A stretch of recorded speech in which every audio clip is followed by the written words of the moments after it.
Hi Flosstube, my name's Kate, my pronouns are she, her. It is Saturday the 30th of August, about 4:45. It's very grey and rainy outside, so today we have fairy lights. And I'm here to talk about cross stitching, basically. If you are new here, welcome. Nice to meet you. I'm going to talk about cross stitch in a slightly chaotic fashion, with sprinklings of other things. If you are a returning subscriber, thank you for coming back. Nice to see you. I hope you had an excellent August. I did my last update at the end of July, possibly the very beginning of August. I honestly can't remember. I did try and watch it back, but I watched it back for other things other than the date I recorded it. I know it was a Saturday because I edited it on the Sunday. I don't know when I'm going to edit this one. No idea. Again, Magic Kate, who is editing, will possibly tell you up there.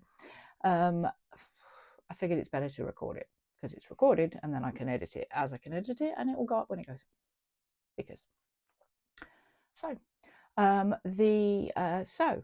stitch. The numbers for August for WIPGO were 12 and 15, which for me was my Turtles All the Way Down project, and to stitch in threads on Quiet Town, which I had already done. So essentially it was just turtles this month. Then the ones that were called for September were 14 and 18, which on my WIPGO board are both to do 6 lengths of thread on a project of my partner Anthony's choosing.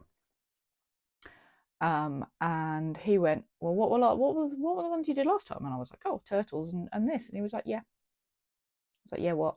Yeah, do those again. Yeah, do those again. Okay, so that's easy. So Quiet Town, looks like that. Has obviously not had any stitching on it since I showed it in my July video because I'd done the stitching already. I have pulled it out to show you. I wasn't going to, and then I thought, you know what, why not? So that's where we are on this. It is, she said, looking for its little indexy card. It is Heaven and Earth Designs, called Quiet Town by Leonid Afremov. It is done on 25 count magic guide in a crew, and it is done 1/1. So yeah, there is a full page done up here, and then I'd done that and been parking and doing things like that, but I stitch from paper. I don't use Pattern Keeper or any PDF things because it's easier for me to stitch from paper. And trying to park threads and things, just no, that doesn't work with paper particularly well. So it has just literally been a case of I did the page, and then I've come down to the next page, and it's been a case of trying to pick a colour at the top and then stitch that down or stitch it across. And so I think I'm working in a block of, like, I think this is 4x4 it ends up being. So yeah, there's a couple. Is that an actual missing? Yeah, the back. Oh, you can't see the back. There's a missing stitch there. So whatever. So when I finish this thread, wherever this thread is threading from, I will go in and do that stitch and then stitch where I need to. And then I've been tending to kind of do some up here because a lot of this is all one colour, and then go off and stitch. So as you can see, I've got some nice oranges and bits and pieces in last time I was working on it. So yeah, going to do some more on that. Get another 6 lengths of thread in. That's a brownie red from down there somewhere.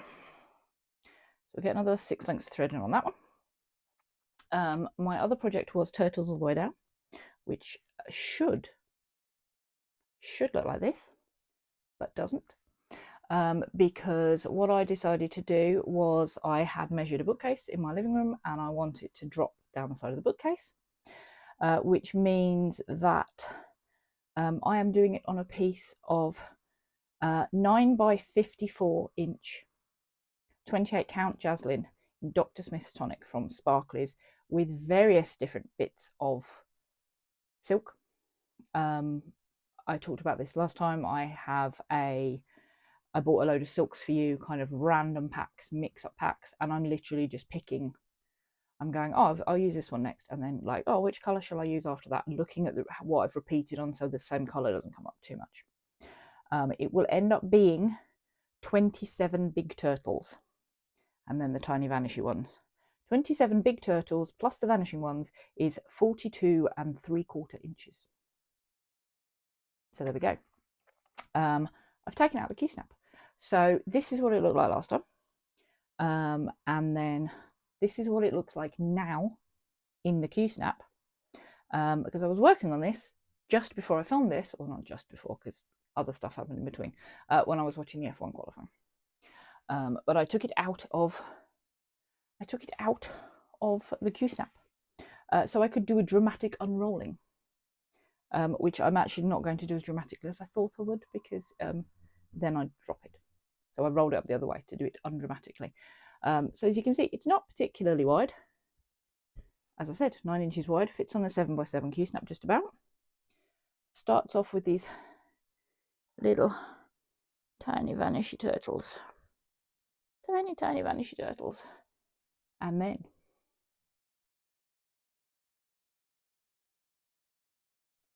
I can't remember how many turtles it is in the original design. But as I said, I'm doing a repeat of 27 big turtles. They just keep coming. Ta-da! That's the one I stopped on today, which has got hanging threading because I don't like having needles and stuff. And then we've got that much more to go. So you can see I'm well over halfway. So if I fold that, yeah, so you can see that's the bottom. My arm is not long enough. That's the bottom. That's where the top folds to. So I'm definitely over halfway. But yeah, so yeah, there's a repeat. You'll be able to, some of the patterns repeat. That kind of stripy bee thing pops up again here. And I think there was one pattern I've skipped somewhere when I did the repeat that I will then put back in at different points. And then it's actually really straightforward sort of. All of the turtle heads, legs, feet, little taily thing are done in Cocoa Bean by Dinky Dyes, and they are essentially the same, you know, so that is the same as that one. It's just the shell that changes, and then they alternate sides. So what I've been tending to do is I'll finish a shell, start doing bits of feet, as I have here, where we've got tail going around, and then we'll come up and do the head eventually. But then because we've got enough of those to position the shell, we do the shell, and then when the shell's done, we go back, finish that off, and then use that shell to start the next turtle. So I'm quite fond of what the colours are doing on this new one. Kind of multicoloured repeating. Most of them are fairly solid. There's a couple of them that have got the multi, but again, I'm trying to not repeat the colours too closely. So that's my turtles. So that had that would have been, it was on, bear with me, it was on my WIPGO as, yes, it was 12 was 6 lengths on a project of Anthony's choice, which was the turtles. I did more than 6 lengths because it takes, depending on how I've cut it, that one, so the middle of that to the top where there is a length, and then I'll do a length around the other way, and then I'll start and go down with the variegated. So yeah, it's about 3 lengths in there, and then kind of 3 lengths does legs, body, head, and a little bit of the next one. Maybe count it as 2 because of it carrying up. But yeah, so that was 6 lengths on a project of his choice. I did more than that because I've done a couple of turtles. and then for September it'll be another 6 lengths of thread. It's on there as its own self in WIPGO to do 3 whole turtles, but that one hasn't been called yet, so when that one turns up I'll do 3 whole turtles. Yeah, so that was August WIPGO and will be September's. The other thing I do is something called the Out of Spite Sal, which was invented by Dobby of Covered in Floss, and I can't remember the blurb off the top of my head, so it's there, but it's something about projects can't beat us, just pick it up, put some stitches in, put it down again, that way it will get finished. And for me that one is Twisted Rainbow Sampler by Northern Expressions Needlework. It is just done on DMC, I think it's 32 count, feels like linen. I didn't fill this card out very well when I started it on the 12th of April 2016. It is the cross stitch only version. I'm not using the fancy stitches because of when I started it, and at the time I wasn't stitching with silks. I just wanted to use the DMC. This is what it looked like last time, and again I have kindly taken it out of its Q-snap because I needed to move the Q-snap. So this is what it looks like this time in the Q-snap, and then this is what it looks like live and in person as opposed to edited in later. So there we go. I'm stitching it sideways, so it should be like this. Hang on, let me drop the right side of it. Chonk. Oh, look at the fairy lights. Yeah, sorry. So yes, it will go down like that. So all that red. Now I'm going to fold it in half again. Right, so that red, that's one colour that's completed. That kind of reddy orange is also completed. Suddenly didn't look it. Yes, it is. It's just because of the way that finishes off. That's completed. The next red, the orange is completed. This orangey colour is completed. This next orangey one is obviously not, because I need to go down and do all those butterflies and also finish off that band, and that will be the edge. I think that might also, something is telling me, yeah, that is the complete width. So it will just go down to there. Yeah, so I've got butterfly to go across, and then I went across and hit the other corner. So those will keep going, and what I've tried to do every time is basically do a length of each colour, if that makes sense. So I think I put in a length of the orange, put in a length of that or the orangey yellow, the length of that yellow, a length of that green, and a length of that green. And I will probably try and do that again. I tend to work on this on weekends because I can stitch with daylight, because daylight is a lot easier than if I have stuff I've worked out. I can do it under artificial light if I have a light source underneath, but then that tends to like make my eyes hop about too much. So it's much easier to stitch it in daylight without artificial light, without having a lamp on. It just makes it easier. So that will get pulled out possibly next weekend. It tends to be a weekend thing. I did it, the August stitching I did on it, I did last weekend. So that is that. So that's my Out of Spite Sal. That will be continuing through September. The other one that Dobby invented is the no obligation Sal, which is basically pull out something really old. You just pull it out and look at it. Pull out something really old. Hopefully work on it. So yeah. The one I had been doing in July was 99 by Ink Circles. And this is what it looked like. In the last filming, it looked like this. And then basically I worked on that the day I was doing, so when I was editing my last video, I did a chunk of editing in the morning, stopped to watch the Formula 1, worked on 99 during the Formula 1, then went back to editing. So in the time that I was watching the Formula 1, I finished the bottles. So yeah, I hadn't finished these bottles off. As you can see, I finished all those bottles off completely and started on the next shelf, but I haven't actually started on those. So this is another ink circles. I haven't pulled the card out. This is another ink circles pattern. I'm fairly sure this is Dr. Smith's Tonic, which is the same fabric. It's 32 count though. Same fabric as the turtles are on, and the same fabric as the project I'm going to show you in a minute. Because I think I bought it for this, and then I've liked it so much I bought it I got it specifically done for the turtles and specific piece for the next project. Yeah, so 99 bottles of beer. If you know, Nuki Brown, Foster's, Grolsch. Can't remember what some of the others are. I talked about them I possibly talked about them last video. I definitely talked about them the video before. This might get worked on in September, but there are no plans to work on this in September. I haven't worked out what my no obligation sale is going to be for September. Possibly this one, because I do want to do more. I want to try and get the bottles done.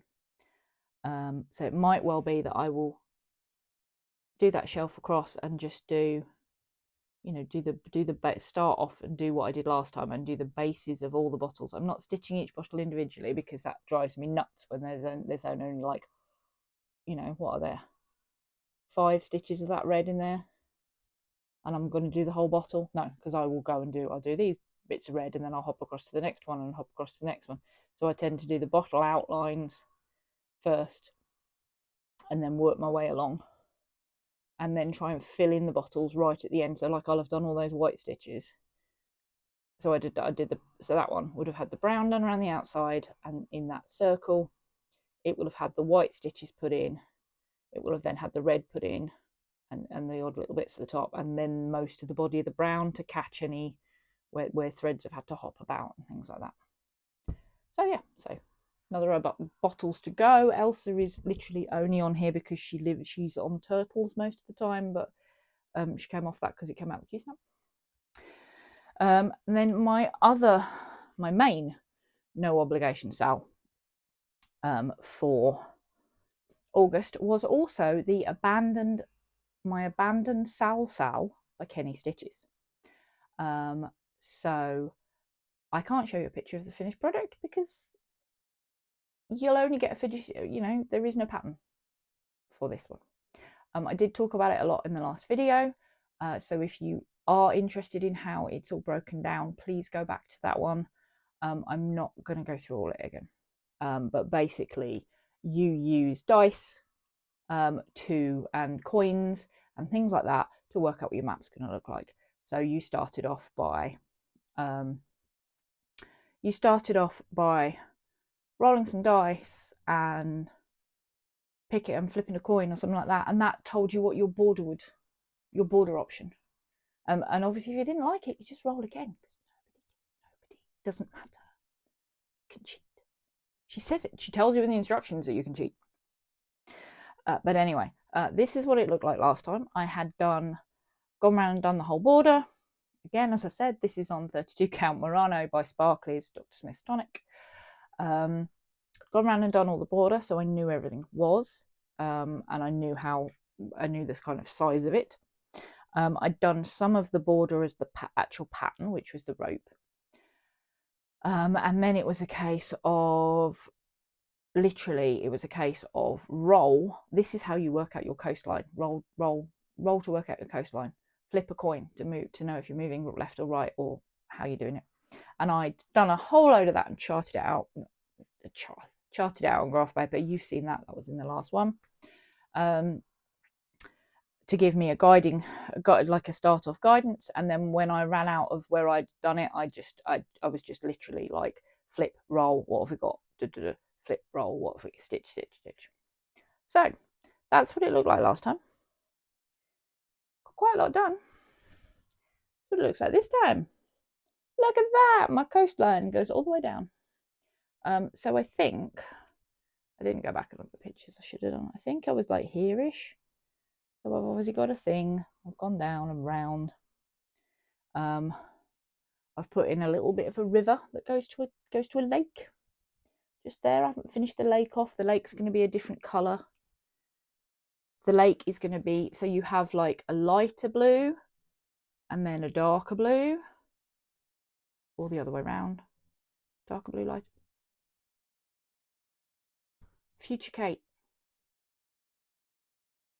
Darker blue, lighter blue.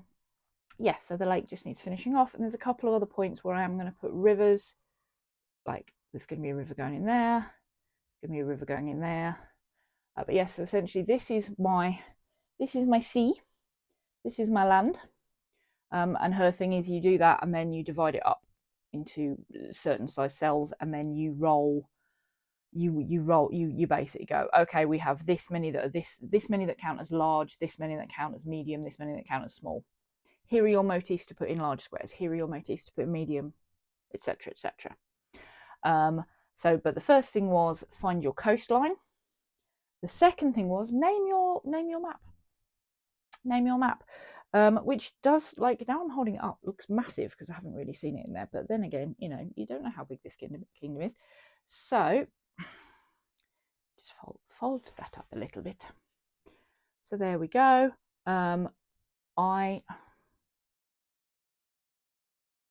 She gives you ideas for names, or, you know, some of them are things like because it's Mysterious Adventure Project is the name of the pattern design.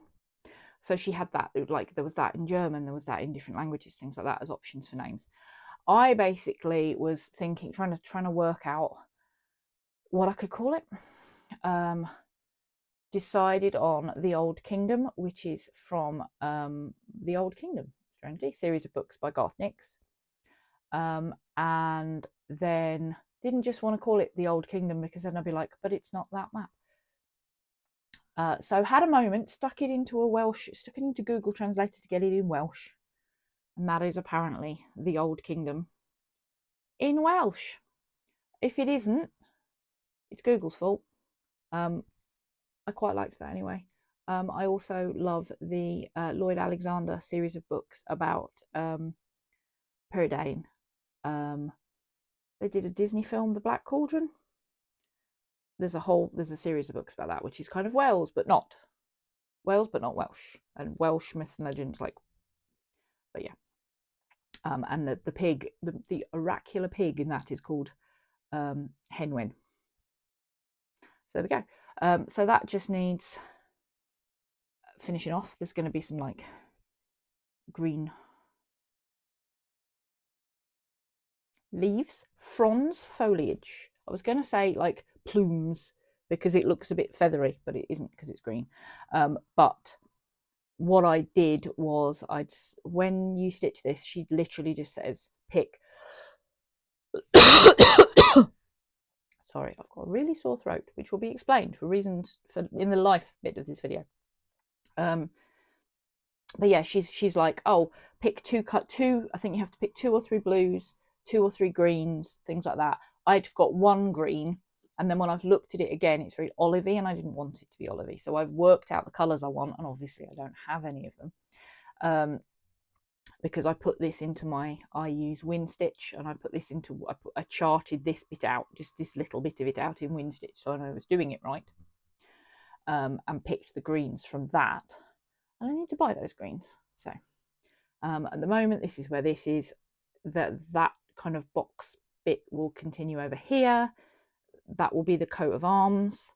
There will be, as I said, there's going to be some leaves that come up here and across, and again the same that side, and then kind of foliage. And then it's a case of holding it the right way up. Haha. Then it's a case of you kind of grid this out and work out what you're going to put in there. So it's things like you get like lighthouses and mountain ranges and stuff like that. So I already know that down by this little lake, there's going to be, I'm going to work out how to put kind of mountains around here. So this is going to be like a mountainy bit, and there's going to be mountains up here between there and the shoreline. There's going to be I'm going to try and put a lighthouse in here. There's going to be a castle around somewhere. Yeah. Who knows when that's going to happen though? not particularly anytime soon. And I think that's the only corner I put purple metallic in on that ropey border. But yeah, one of the other things I did was I finished the coastline,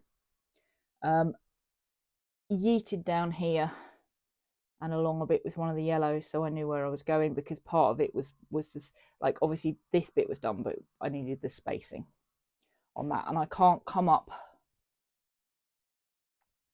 cack-handed. I can't come up and do this side over here because the spacing between the Y and where that's going to be, I'm worried about getting it wrong. So what I need is the green to do the foliagey bit, and then when I've done the foliagey bit, that will make that bit make sense. So we'll get there. I have no idea what this was. A random colour without a label on that I'd had kicking around, that's like a terracotta-y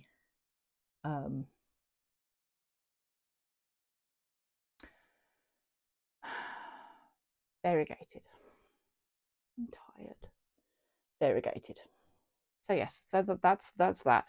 I don't think I'm going to work on it again as my no obligation sal, but I honestly don't know, because as I said, I honestly haven't decided. I'd literally like worked everything else out, and then I've come to sit down and film this and gone, you didn't pick your next no obligation project. I've got many other things that I can pick up, so it's going to be a surprise for both of us in the next video. Sorry, stretched my leg out, booted the stand that the iPad's on. So the other thing I'd done this month was that I'd gone away for a couple of nights for a friend's birthday, which we kind of try and do every August. And last year I'd stitched every day apart from 2, one of which was the Friday in August when I'd been away both nights, and then one of which was the Friday in October where I'd been away both nights either side. So this year, very deliberately, as talked about last time, went and found myself a project, which is this one, Blueprint for the Rainbow City by Ink Circles. There's a lot of Ink Circles in my life. So maybe I should pick another one of those for no obligation, because I've got a lot of them kicking about. Watch this space.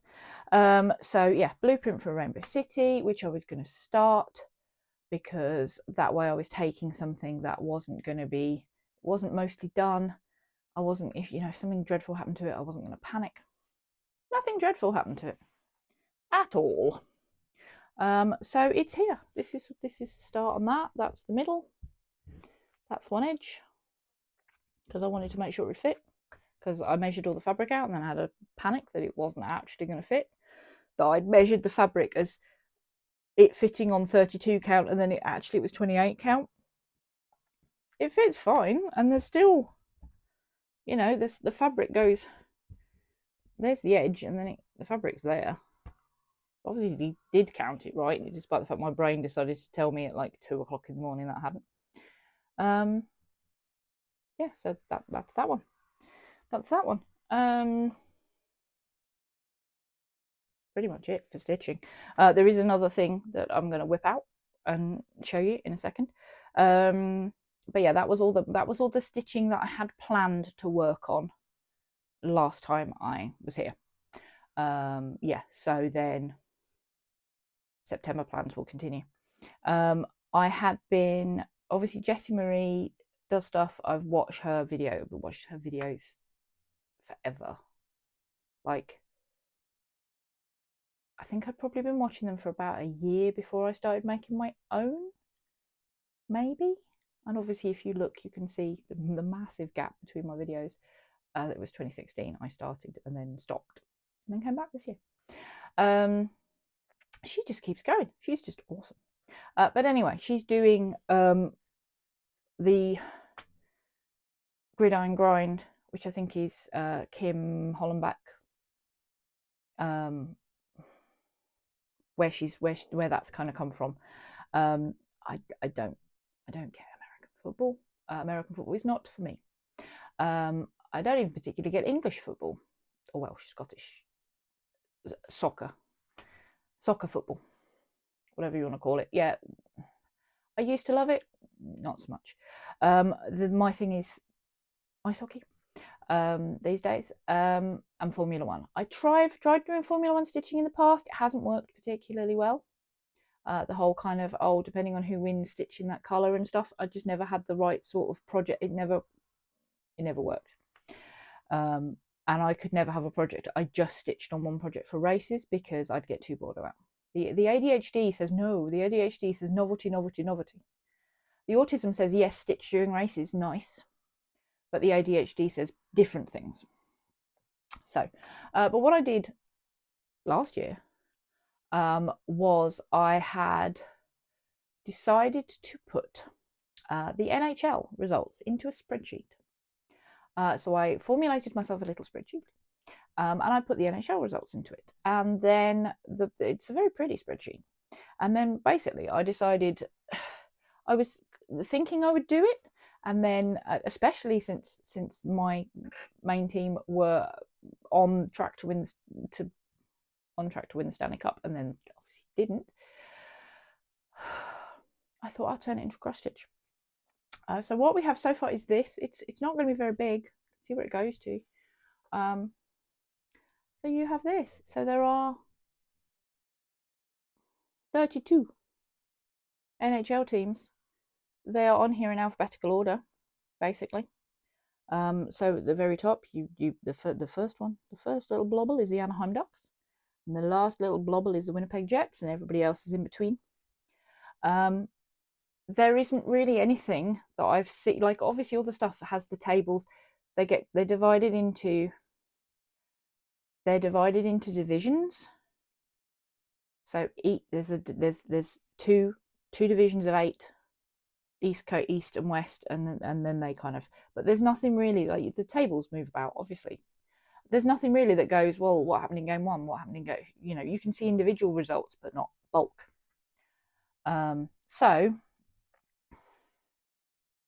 So Kate and her mad spreadsheeting went, I know what to do.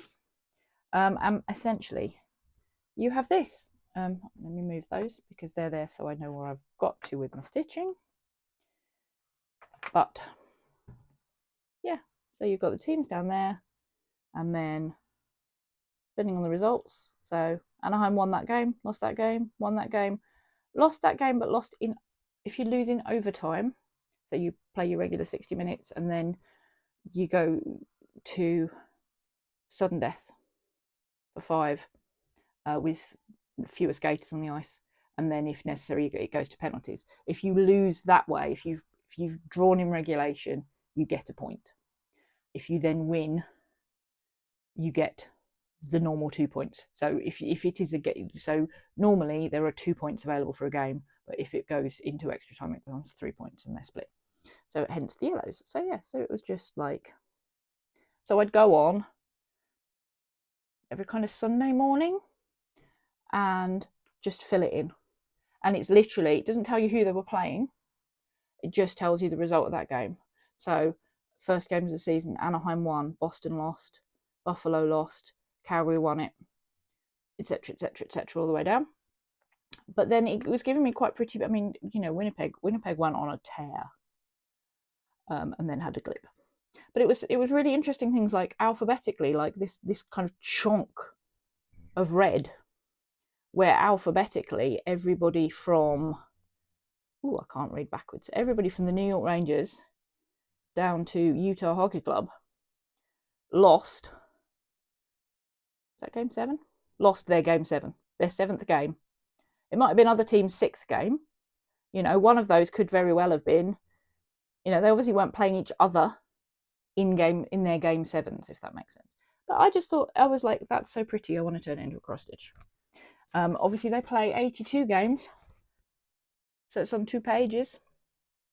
And then you had the Stanley Cup, which is obviously elimination. The top 16 teams go through, and then they knock each other out. And as you can see, it was Edmonton and Florida all the way to the end until it became Florida. It's first team to 4 wins, so best of 7. But obviously if you get 4 wins, you can see there, there were 4 wins there before. There were 4 wins in that series, which was down here somewhere. And that's the way that works. Yes, so I'm going to finish this because Megan loves Florida only in the playoffs. And then I'll do the last little winning green win, which won the cup, will get stitched in gold instead of green. But yeah, random. So it's not so much stitching on a project according to the hockey results as turning the hockey results into a project. That makes sense. And what I've decided this year is that I'm going to try and do it with the EIHL, which is the Elite Ice Hockey League, which is the top division of British ice hockey, which is the team that I support. Coventry Blaze are in that. So I've corralled myself a spreadsheet. They're much more simple. So yeah, there's only 10 teams. They play 56 games. And then I will fill that in, and then I will have that as like a thing. But again, you know, this is 18 count Ada, because it's an offcut of the project I'm doing Frozen on, hence why it's a little bit sparkly. But yeah, it's just a question of, so I've just been using that spreadsheet and just filling in the squares, and I've done a whole load of red, and then I've done a whole load of green, and then I've kind of filled in bits of yellow as required, because obviously they're the last. There's only, you know, there's rarely the yellows, because obviously if you win in overtime, it's just green. So yeah, I'm just gonna do that. That's how long it will be. That's the end. So yeah, that's my sporty stitching, I guess. So there aren't any, I think, hang on. The actual first, certainly for my team, their first Elite League game is Saturday the 11th of October. So it's really going to be October when I start working on that. And it will probably stay as a spreadsheet until the end of the season, and then it will get turned into a cross stitch. Yeah, if I do, I'm toying with the idea of kind of going, oh, depending on how my team's results are, I'll do a certain amount of stitching depending on my team's results. Like, however many goals get scored, I'll times that by 10. So like, if they win 5-0, I'll do 50 stitches on a project. But because I don't count stitches and things, it's probably quite difficult to do that. I don't know. If I come up with that idea, it'll be on here, or if I've given up on these, it'll be on Instagram. Yes. Right, piece of paper, Rainbow City, dum dum dum dum. Other things. Nope. That's it. That's pretty much it. That's basically it for actual stitching. Okay. The next bit I'm going to do is a very tiny bit of haul. And then I'm going to talk about some lovely people, and I'm going to talk about my just life. So if you were only here for the stitching, it was lovely to see you. Thank you for coming. I hope you enjoy whoever you're going to go and watch next. If you're staying here, my haul is tiny and will probably stay fairly tiny for a while because hockey. So I have to dive for this, so bear with me. I got the next thread pack from Lakeside Needlecraft, where I'm getting them to they're sending me a complete set of DMC over however many months. I went and found a shoebox, so I have 2, and they're just going to live in the shoebox until I can persuade Anthony that what he would really like to buy me for Christmas is a set of the Pip and Chip floss hangery things. I thought I kind of want the drops, but they won't fit. I haven't got enough house for that. Well, I have got enough house for that. I already have too much stuff for that. So that was that. I also bought some devastatingly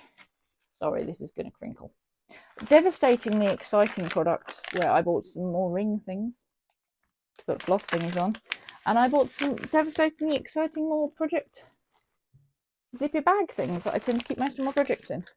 I'd love to have fancy fabric ones, but there's 6 in here. I want to say 6. Yeah, there's 6 in here. Probably less than a fancy bag. And yeah, eventually they might all get upgraded, but for now they're not. So yeah, that's not all the haul. The newest edition of Cross Stitcher dropped through my front door this morning.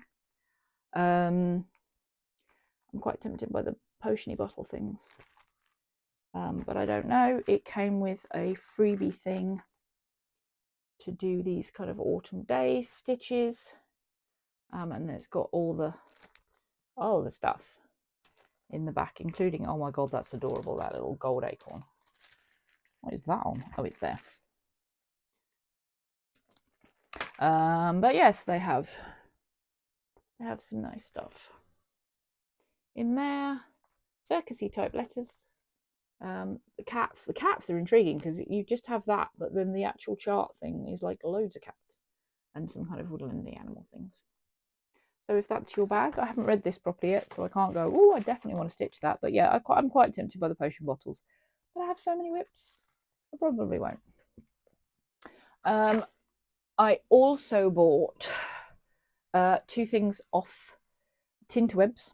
I bought one from a company called Shitpost Sampler, which was somebody who commented on my last Flosstube, which was Megan from Books and the Moon.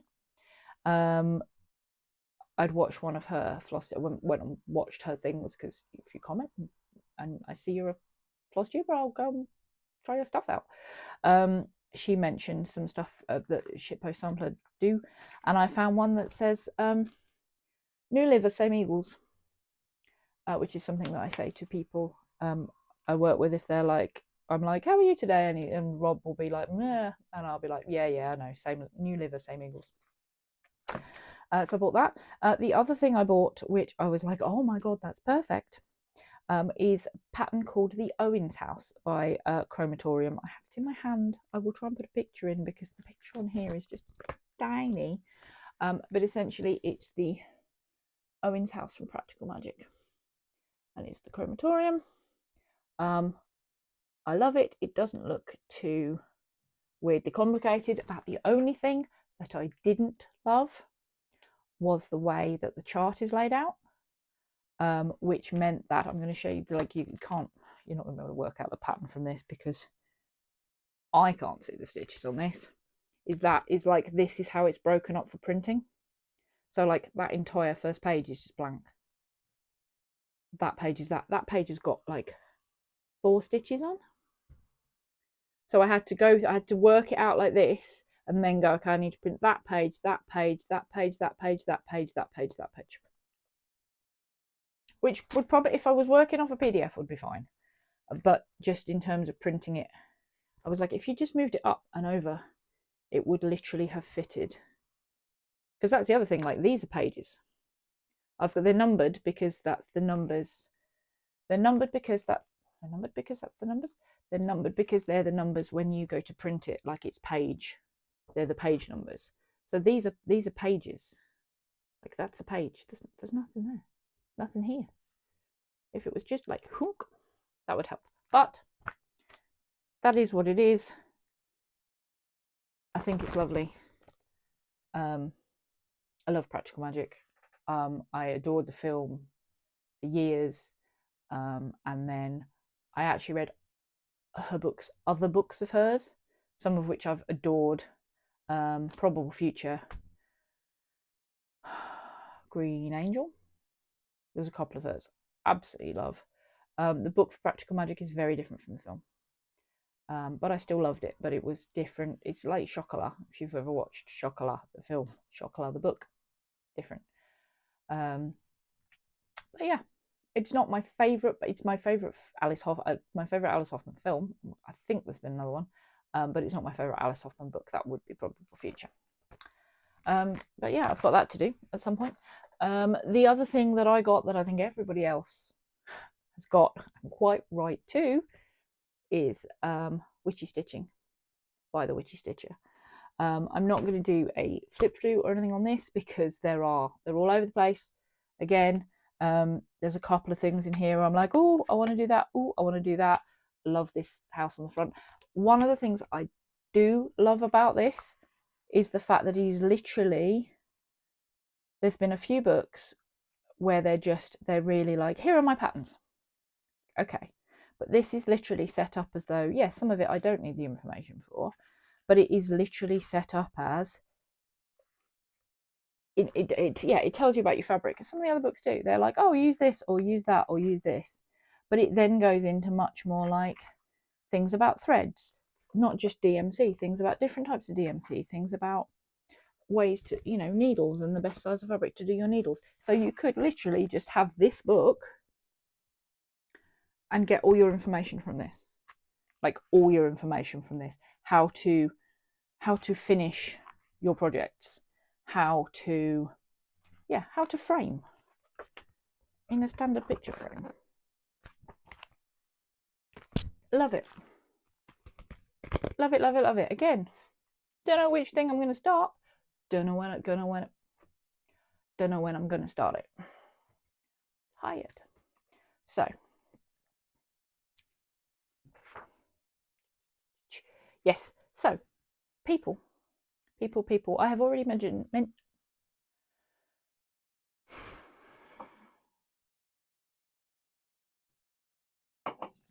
I'd also forgotten about Stitch. Megan put him in here to keep me company. He talks. Have you quiet? Not Stitch. No, he's not quiet. Yeah. Yes. So, already mentioned. Not my Megan. She doesn't stitch. But Books and the Moon Megan. Then I had also been watching Zoe Coco Creates as well as all my I loved both their videos. I was like, oh, instant, because I will go be like, oh yeah, I'll try this new person, and I'll watch a video and then I'll be like, do I want to subscribe or not? And I think I got about 2 minutes into both of them and I was like, hit buttons. So other than that, I've been watching my usual suspects, one of whom, sorry to describe you as usual suspect, Lindsay, Stitching Magic 111, I'd watched her most recent one, and she was talking about the fact that it's her birthday in September and that she's gonna do magical stitching for September as part of her birthday month, and if anyone wants to join her doing magical stitching. And I was like, oh yeah, I could do magical stitching. And then I was like, what have I got that counts as magical stitching? Turtles probably counts as magical because my turtles are Discworld turtles. But then I was putting around and I found a pattern that I don't think I've shown before, because I think I bought it before I started Flosstubing again. From this point on, there will be tangents, okay? So if you don't want an ADHD tangent, just hop your way through I worked out how to do the little chapter splits last time, so you can bounce through those if I divide it up. Anyway, magical stitching. This is from Fine Frog Stitching. This is the Fairyloot, which is basically like a scary skeleton horse thing with ribbons in its hair. As you do. And I'd seen this and gone, oh yeah, because it features. I'd actually gone, that features quite heavily in one of my favourite ever books, or book series. And then I've gone back and looked. Barely half a page, but it's a big thing. But yeah, I bought myself some fabric for it. I went through and was like, yeah, there's only this many colours, and then that's all I've got. I've got four of the colours. That's it. This is why I need a master set. So I have those written down to the chase. I think it's 14 more colours. It has 18 colours in it and I only had 4 of them. So I'm going to put a lakeside stitching order in, although I don't have as much money for cross stitch stuff this month as I thought I would, because other things happened. So yeah, Lindsay at Stitching Magic 111 is doing magical stitching. I'm probably going to start that in September. because I then went off to, this is where it gets tangenty, because I went off to look up the bit in that book. I had to go and dig it out. So there's a book series called The Dark is Rising Sequence by Susan Cooper. Now this is the copy, this is all 5 books in one. And I keep thinking of this as, oh, it's my new reading copy. When I say new reading copy, doesn't actually say when this collection was or when I bought this collection, but it was 11 quid. It's got to be at least 20 years old, this book. Not older, I think it's probably 25. Not quite as old as my original copy of The Dark is Rising that I got on my 10th birthday, which means that this particular book is going to be, this particular copy is 37 years old this year. It cost a grand total of £1.50, except I don't think it did because I think Mum got it from a book club. And a few years ago, oh yeah, look, we got all Kate's childish stamps in, and Kate took it to school in year 8. But it also has that from when I went to see it at a book event. I don't have, that was the only one I had. I've then over the years kind of collected up the first book. Dark is Rising is the second one, Greenwich is the third one, and Silver on the Tree is the last book. I don't have the Grey King. I need to try and get it. The covers don't all match. That cover and that cover do, and then that cover and that cover do. That one, the circle on that one, I don't think is part of that circle series. It could be, but I've definitely seen different covers of this that look like they fit better with that. So anyway, the Fairyloot is featured in this book, but as I said, for about a page, half a page, if that.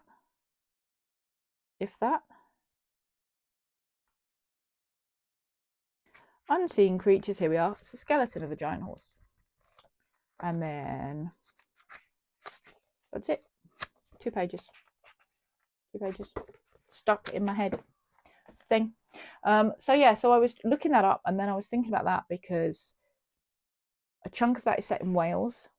A chunk of that, the book starts in Cornwall, in a very made up fishing village, but the fishing village is based on Mevagissey.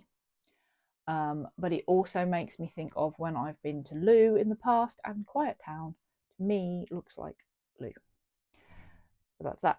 But then I'd been digging around and looking for things and trying to work other stuff out, and I'd gone and dug this out, which is an academic shenanigan by this is now Catherine Butler, who was actually part hosting the event I went to with Susan Cooper, and I didn't know because I got there, and when I found out it was her, I was like, oh, I've got your book, I should have brought that to get signed.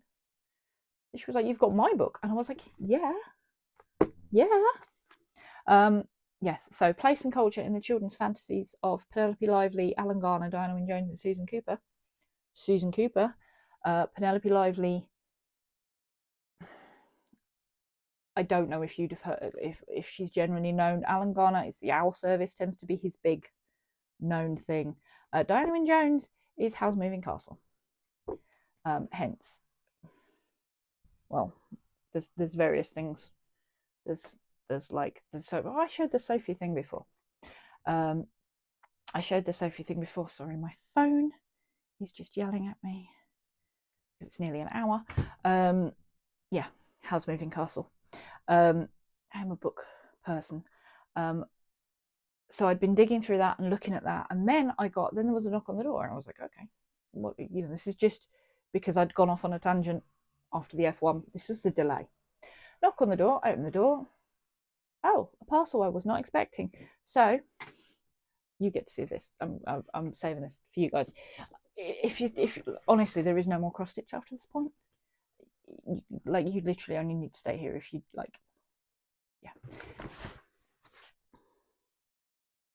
Fairyloot, the fancy editions. I haven't seen these. I've seen them on the website. I ordered them in January or February.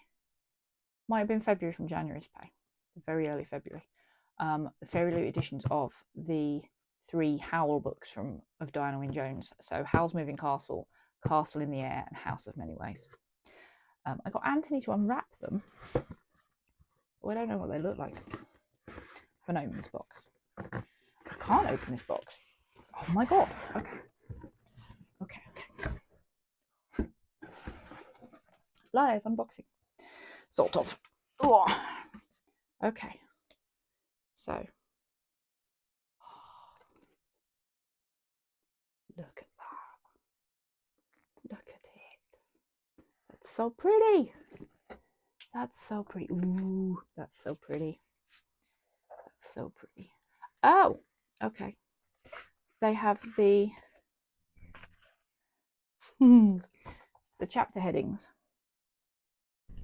Those illustrations are in.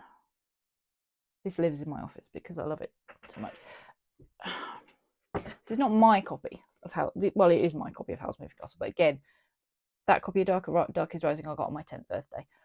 I had read Howl's Moving Castle before that, but I had it out from the library every time.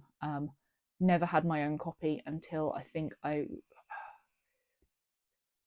republished. They did a republishing thing.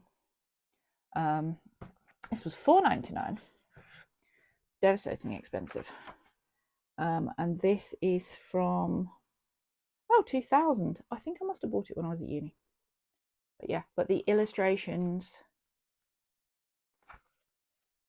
are the same. The internal ones. So yeah, I love it. I love it. I love it. I love it. I love it. Ooh, look at that. Look at that. Oh, look at that. Look at that castle. Oh, okay. Hang on.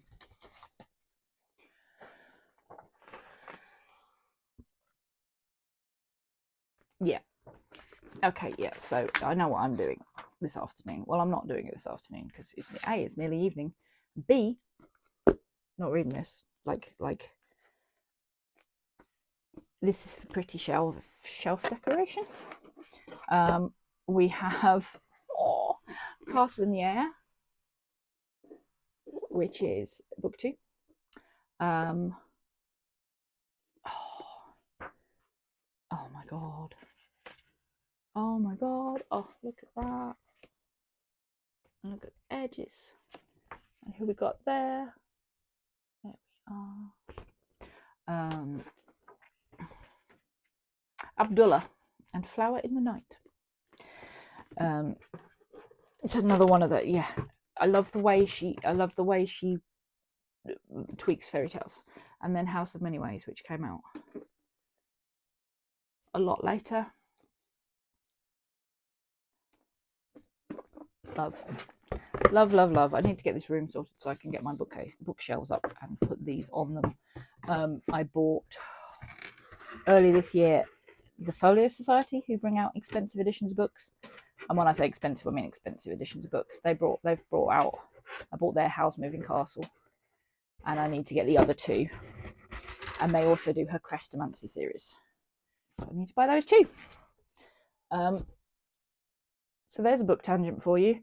And when I say I am a book person, I was also, when I was doing sorting about faffing about with books, I thought, oh, how many books have I read this month so far? So far, bear in mind we still have the rest of today and tomorrow. And bear in mind that when I wrote the notes on this originally, it was 37 and now it's 38 because I finished one while I was having lunch.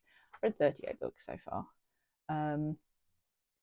Most of which were because I was rereading series. So I reread The Stronghold and I had, I think, the last one of the Stronghold books by Golden Angel that I was finishing off. And then I read her Marquis, Masters of Marquis series, which I think was 9.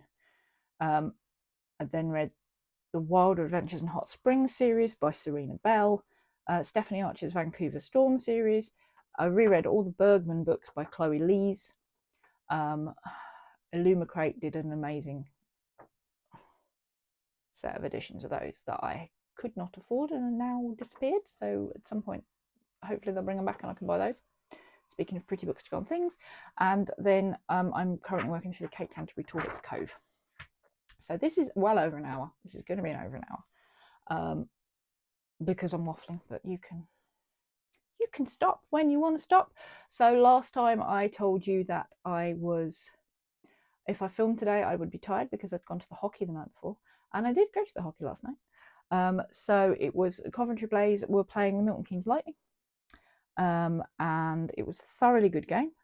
And we won 7-4, which was nice. And I knew it was the case of they had a pre-season game last night on the Friday. They've got one tomorrow on Sunday. And at the time, we were just going to the Friday game. And then Anthony's booked a couple of days off work because Megan goes back to school on Wednesday. So he thought he'd just book a couple of days either side of his weekend days off. So he's basically having like 5 days off. Yeah, he's having like 5 days off, 6 days off, but like over a week, like 1, and then he's 2 days off, and then 3. Anyway, so we're going tomorrow as well to watch. And then they'd also announced, which they hadn't quite announced, they hadn't announced it on my last video, but I mentioned it in one of the comments, that they were going to do a meet the players, like a meet and greet, as they announce the team. And Coventry's about an hour away from us. Anthony works evenings, usually works Sunday to Thursday, so he booked Thursday off for that as well. He added that on. So Thursday I finished work at home, herring off to Coventry, saw all the players announced on the ice. If I've found the things, I'll put them up there. Saw the players announced, went in, then it was in the kind of bar bit of the hockey of the ice rink. They have like a bar called Crosby's, and went into the meet and greet. And I didn't get. Megan wanted a picture taken with all the players, so we basically worked. We went outside for a little bit first because it was manic, and then we came back in, and everyone was trying to get photos and talk to one of the new signings. And we suddenly realised that standing next to us, just kind of leaning on the wall and watching, was one of the other new signings who was just like, "Oh, hey, yeah, hi, how you doing? Are you okay?" He's like, yeah, everyone's busy with him, and I just thought I'd have I'm by the door, I thought I'd have a breather. He was really nice. So we went around and got pictures with everyone. Megan got a hockey card signed by her favourite player. I couldn't get the couple of players who I liked last year have left. The player who Megan really liked last year has left, so she went to her second favourite. There's a couple of the guys I liked who weren't there or haven't got cards for, but I did go and ask the Canadian goalie for that, so he signed my hockey card, fun things. And then Megan, we got pictures with them all, and they were all lovely. And then when we came home, got back about 11, went last night, saw the game. Megan got her season puck. She also, if I can get a picture, it will be here. If I can't, I can't. They have a little dragon mascot, or they have a dragon mascot who runs around and waves at everybody. I think I got a picture of him last night. But there's definitely a picture of Megan with him. But they also do soft toys, and Megan bought a new jersey for him. So this is the jersey he was wearing that she took off, that has little holes in for his wings. So if I can get a picture of I was like, can I borrow this to fit? No. So if I manage to nobble him for a picture, he's there. But yes, this is why money for cross stitch material will be disintegrating rapidly, because Megan got a couple of jerseys last year. I didn't get one because there wasn't anyone I particularly wanted one for. There's a new guy this year where I'm like, yeah, I think I might get his jersey. His YouTube interview was really interesting. He just seems like a nice guy. And then he had a really long chat with us at the meet and greet. Despite the fact that he didn't play last night because he currently looks like this. We didn't ask how he got the black eye. Pre-season training warm-up friendly things. I know he'd had when he'd been talking before, he'd had an injury, so I don't know how that's going. But yeah, he wasn't playing with that. It wasn't a game that mattered. They weren't going to play him with that. Poor bloke. But he was absolutely lovely. So I need to order that shirt, but that's 75 quid. So, you know, this is cross-stitching spending is going to drop because hockey spending. But yeah, that's what's going on with me. I've just given you an extra 15 minutes of life that isn't cross-stitch. You probably don't care. But to be honest, if you've stuck around this long, you're lovely. I adore you. But yeah, so I'm slightly hyper and too much caffeine because I think we got home at 10 to 12 last night. It wasn't that long. We got out of the car park. We got out of the car park at 10:30. So the puck drop was at 7:30. We got into the car at 10:30. We got home. It was slightly over an hour because they're doing roadworks on the M6. So yeah, 4:45.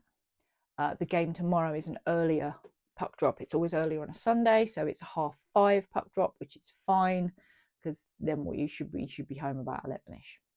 It's not too bad. That's not too bad. And then it's just a question. The problem then is that we just want to go to more games. Like with Anthony working Sundays and almost all their homecomings are on a Sunday, is like we've worked out the next time we can probably go to a game is the 18th of October, and that's just like I want to go again. To the point where I'm like, can we win the lottery so that like Anthony was like, so if we won the lottery, I'd stop working Sundays and we'd move to Coventry to be closer to the hockey. And I was like, no, because I like our house and I like where we live, so we just have to keep driving an hour every week. But we get season tickets. I don't think he was convinced. But yeah, so yeah, next one would be the 18th of October. If I can persuade him to go to one before that, I will try. But yeah, otherwise that's what's going on here. As I said, I don't know when I'm going to edit this. There will be a note from future Kate telling you when she's editing this bit. But yeah, otherwise stitch plans are as stitch plans are. I am going to go and sort this out. If you have sat through this long, thank you very much. I'm comfortable enough with the software for sticking in pictures and things. Not comfortable enough with chopping bits out of videos. So you get what you get. I should probably stop now so that you get what you've got. I will see you at some point at the end of September, probably. Couldn't tell you when, haven't looked at the dates. It'll be a Saturday, almost certainly, because Saturdays are easiest, and then Sundays I'm usually not doing anything, so I can do uploady stuff. But yeah, I hope if you have small people, medium-sized people, large people going back to school, that them going back to school is settling and not stressful for them or for you. And I hope that you can look after yourself and you can do some fun things and you can find some peace in what is an increasingly chaotic world. There's something weird going on outside. It's distracting me. Anyway, thank you for coming to hang out with me. I adore you, and I'll see you soon.